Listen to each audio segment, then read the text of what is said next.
back, listeners, to the BizBlend podcast, the space where business isn't just about strategy, it is about the real life stories that shape entrepreneurs and leaders. I'm your host, Sana, as always, and this is today's episode. It is going to hit that sweet spot where grit meets global ambition. Our guest is someone who truly embodies the entrepreneurial climb, listeners. From sleeping on a mattress in a London flat to building a $350 million global real estate portfolio, Chris Agohp is now an international real estate investor, hotel developer, and also founder of Agohp Capital, a firm specializing in high yield branded hospitality assets across the US, UK, UAE, and Mexico. And he's also known for turning adversity into opportunities. And his approach to wealth creation and operational excellence is as unfiltered and raw as it is effective. So, whether you are just getting started or scaling, this conversation will definitely give you both the inspiration and the hard questions you need to ask yourself about what it really takes to build lasting success. So, with that, Chris, welcome to the show, and I'm really, really honored and excited to have you here with us. It's a pleasure, Sana. Very nice to meet you here, and thanks for having me on. Brilliant, brilliant. Chris, before we begin to explore entrepreneurship and everything and anything around how exactly you built the empire, um, your journey, I mean, it is so interesting. It's so humbling. Sleeping on a mattress in a small London flat to now you are managing $350 million in global real estate. I mean, that's such a remarkable journey. Um, so extracting the glamour out of that, what was the single most difficult internal battle you faced during early days of building a work capital? Well, interesting. I never really think about the most difficult things because there's always problems coming along. You just fix them. But let's if I focus on the business, I think that the hardest thing was losing my high cash flow business during the pandemic. Um, Mm, and letting investors down, not being able to help people that trusted me because of the global situation. That was and this was the first time that I have to walk away from something because I couldn't fix it. okay. But to be completely honest, it was the best thing that ever happened to me. Um, as I evolved from that as a completely different person and with a completely different mindset and a lot more focus, not only on 100-hour work weeks, but also on my body, my mind, my soul, um, and taking better care of my health, which is really what matters long term, to be completely honest. I absolutely agree with you. I mean, on the holistic outlook on this, and then one question comes to my mind. So, as you mentioned that this kind of adversity, it came as an opportunity for you. Did it organically come to you that I have to turn this adversity into opportunity, or was it something that you had to actually work around a lot, think about it? Mm, I think life always gives you a path and to walk by, and you will come to certain crosspoints where a lot of people stand still and are scared to make decisions and don't know where to go, left, right, up, down. Um, Mhm. I've always acted very, very quickly in my life, making decisions. Um, and yeah, it just came to the point where I understood, okay, I've done my best here. Let's move on. And that's actually when I moved to Mexico from London. And even though I don't speak Spanish, And I never did any business in Mexico before. I built Mm. a large project of villas and got into the hotel business over the next couple of years. As before, I only did vacation rental property on a very large scale, but it's a completely different ball game. Yeah, that's true. I mean, personally, moving to a new country, shifting business, going into a completely new industry, although you do have that background knowledge, it definitely requires a lot of courage, resilience, lot of risk taking. And I think that's something that is, I mean, it's not a generalized opinion, personal opinion, but I personally feel that this is something innate with entrepreneurs and founders because it's a complete different ball game. It's a complete Yeah. different ball.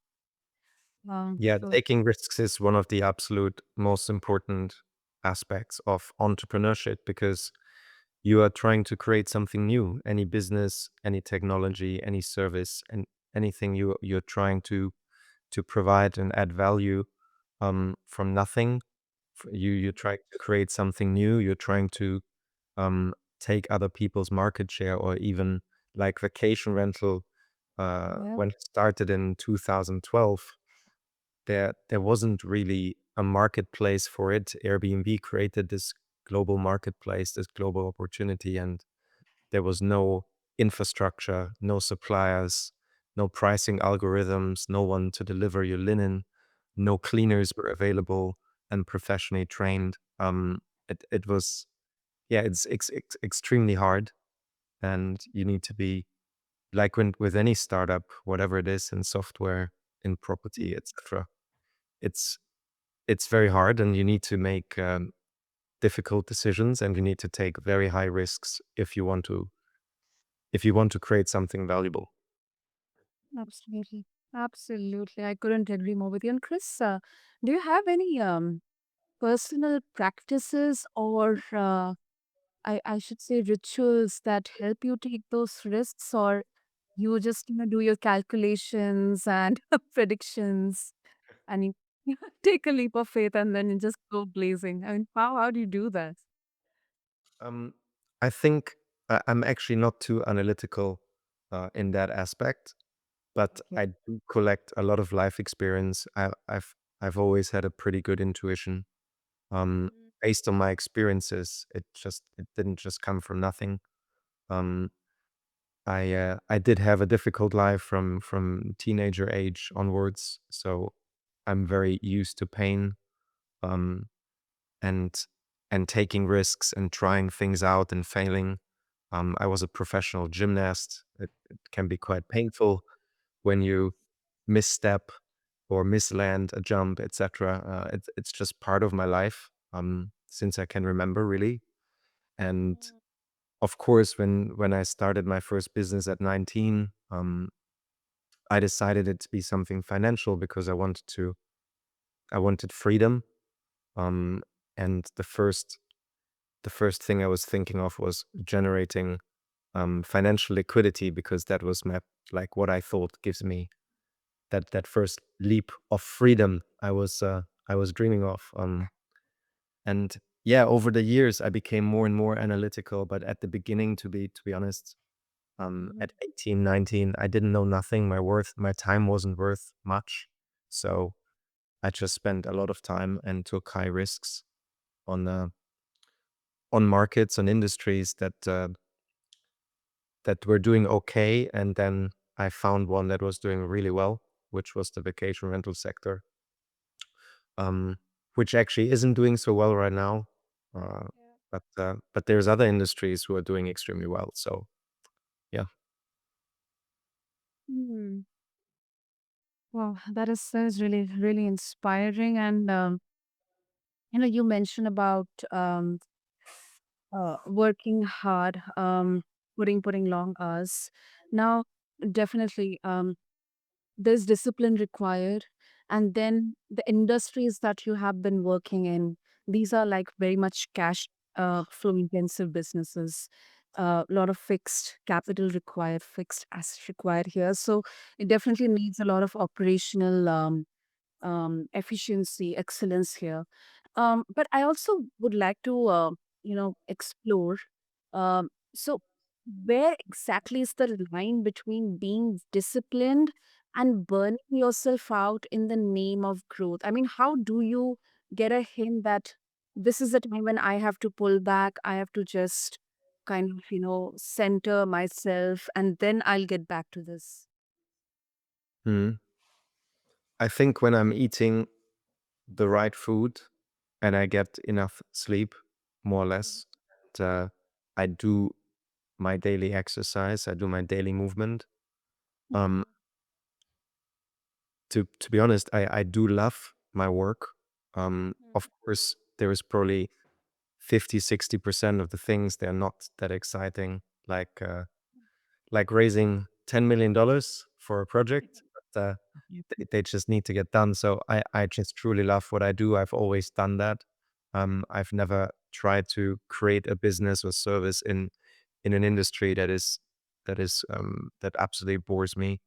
Uh, and and obviously now as I have some capital and cash flow, I can outsource a lot of tasks. So I'm actually not working 100 hours a week anymore.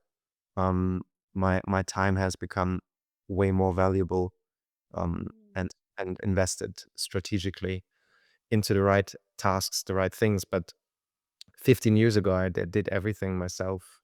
Um, Obviously, I wasn't the best at it, but I tried very hard and got very good at it with enough hours spent, whatever it was. So uh, yeah, you just need to be very adaptable at Mm. the beginning, because if you don't have capital, you don't have experience, you just need to, yeah, spend a lot of time and work very, very hard. And yeah, it changed over the years, but back then it was really just 7 days a week, 18-hour days uh, for years. Yeah, it just that's Mm. required. Mm. One thing you mentioned that you initially had to do everything yourself, and I think that's where many early stage founders and entrepreneurs they struggle. I believe that it's quite struggling because um it's kind that you, instead of you running the business is running you. So I Yeah, think that's the phase where you definitely need the systems, and more than systems and the processes, the people who are working with you, you're working with. A good team will definitely give you that sustainability and longevity, and that inner confidence that this is something I'll go with, and then your risk appetite, it also increases. um yeah. I think I would like to unpack this a little bit deeper. So as you spoke about burning out before, Mhm. I think as a man, it's extremely important that you never walk a journey by yourself. As a lone wolf, it will be a lot harder. As I lived in 8 countries, and I'm basically working most of the day, I until I actually moved to Dubai, um, I've always been more or less working by myself, and it's very, very difficult. It's way easier if you're in a partnership and you have obviously the right partner, and you work towards a goal together. It's way more enjoyable in in a group, and that's where employees come in. I think when you learn to choose the right people around you, and you work really hard and you add value to their lives, and they can evolve and they can learn and they gain experience and succeed in most challenges, and um, have a positive experience working with you, and the ability to earn money and make more money in the future, have a better future. They're gonna work really, really hard, and they're gonna stick around. They're gonna be loyal. Um, Definitely. and but yeah, that's key actually to your mental health and to your freedom, is that you create these systems in place, that you find the software that works to improve your business and the employees on operational workflows that that you gain your time back as an entrepreneur, because if you create something valuable, that's what you should focus on. You should always focus on the paying customer. Um, and how can you improve your service to make your customer even more happy? Definitely. And I can definitely imagine in high stakes real estate deals, that line gets even thinner and thinner. So definitely connect with that. I Uh, mean, you'll be surprised because Marriott is around for over 100 years. If you do a franchise deal, you get Mhm. actually all their experience and global network Mm. directly transplanted into your property. So Mhm. this is one of the main reasons why we work with Hilton and Marriott only. We do have other brands, but we really believe in the success of these two long term, and Mm. and we believe in the American market, the US dollar driven market. Um, that also helps. And yeah, if you have done 100-plus-year-old business and you have done a new business like vacation rental that's less than 10, 20 years old, um, Mhm. it is harder to raise 10, 20, $30 million for a deal. But when it's done, it's a lot more sustainable and lower risk and easier to manage than the vacation rental industry, which is still unregulated in many places. Um, you and another big difficulty is location. Mostly when you can't just buy an entire building because there's different leaseholders, so you buy a flat or two or three in one building. Mhm. When I had 293 properties in London, around 220 were in different locations. So it was a very, very difficult operation. It was nearly 800 bedrooms in over 200 different locations in a city that's always busy. So it's very nice to have a 150 room building with a global recognized brand and have it in one place. Yeah, that definitely makes sense. And as you mentioned about risk, Chris, and you know, some people would say that yeah, entrepreneurship is all about taking risks that even others wouldn't imagine or touch. But then there is also another side to this discussion, that this mindset can easily tip into overconfidence. So, how do you differentiate between being bold and being reckless? Hmm. Well, that's why God showed me all sides of the story from the beginning. I come from a very low middle income household that didn't have too much growing up. So I was um I already saw that side. Then in my teenager times, I fought with disease for around 8 years. So um that was a tough time, and then I just wanted to be free and healthy and worked really, really hard on things, but it never really grew over my head. Um, then I saw the whole world closing down, generational wealth being destroyed um, Mhm. during the pandemic, and yeah, I lived in Ukraine, I lived in Moldova, I lived in Mexico for many years. I think as an entrepreneur, if you generate millions of dollars per month and you live in Los Angeles and you live in a different world, like 99.999% of people, maybe you lose a little bit of touch and connection. For me, it wasn't the case because I've always been boots on the ground on construction sites with my construction workers, or a few years ago, I was still cleaning, if necessary, myself in properties when it was urgent. Um, I always support whoever I can. Um, and it doesn't really matter if what like whatever it takes to make the customer happy, to make the business successful, just needs to be done. Yeah. Completely, completely agree.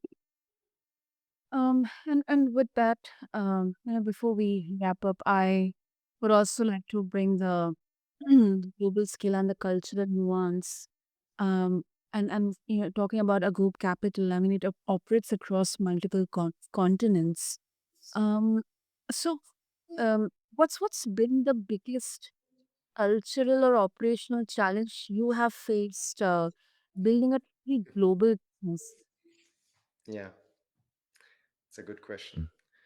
Um, I think one of the key aspects what it taught me is there is a reason why certain countries are economically successful because of their geolocation, Okay. because of their weather as well.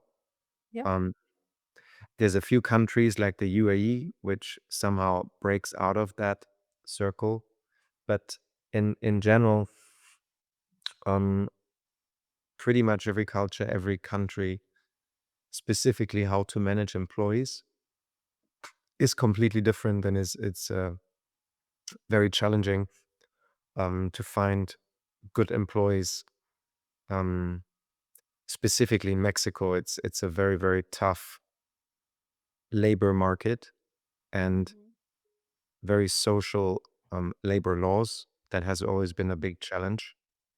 Uh, Also running and the currency exchange rates. So running these businesses and having income in multiple currencies and specifically investing millions of dollars in different currencies um, brings in a big challenge, especially the last years since they printed too much US dollars and yeah, just that the whole world is inflated and there is a lot of volatility.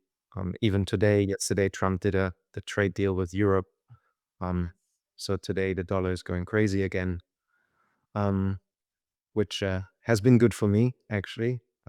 But it can go in the other direction too, which it has for me in the past. So yeah, it's always an up and down. Um, I think having a good team and having the right operational structures in place, which we definitely have with Marriott Group, Hilton Group, with over they have combined more than 15,000 hotels globally in all different, like in all countries you could imagine, in the weirdest places and cities, um, in very up and coming or in very low scale um, places, in very developed cities. They're everywhere, and that's so wonderful working with these brands is that you there's a lot of mistakes, you just don't need to make them. Um, and life is more peaceful that way, to be honest.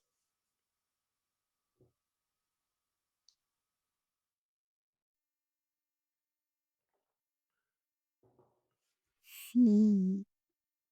And so, Chris, if our listeners, they would like to connect with you and explore more about Agohp Capital and more insights, into the world of entrepreneurship. What would be the best way? Yeah, you can just message me on Instagram. It's my name all together, just Chris Agop. Just shoot me a DM or voice message. Me and my team will get back to you. You can also follow us on LinkedIn. Again, just Chris Agop, easy to find, and maybe you can share the links in the description of the podcast later. Definitely, definitely. I'll make sure to add all of them in the show notes along with this episode. And Chris, I really appreciate because it was really an honest conversation, not sanitized or glamorized, but it's like you have lived the fear, you have made tough calls, and you're still pushing forward with clarity about what really matters. So thank you so much for sharing your insights. No, it's a pleasure. Very nice to meet you, Sana. All the best to you as well. And maybe at some point we'll meet again on another podcast in a few years. Would be a pleasure. Absolutely. Absolutely. And to all the listeners out there, I hope today's episode challenges you to look at your own entrepreneurial path differently. Is your grind aligned with your bigger purpose, or are you just running on autopilot? So, if you found this episode valuable, please share it with someone who's building something bold. Until next time, I am Sana, and I'll see you in the next episode of this blend. Thank you.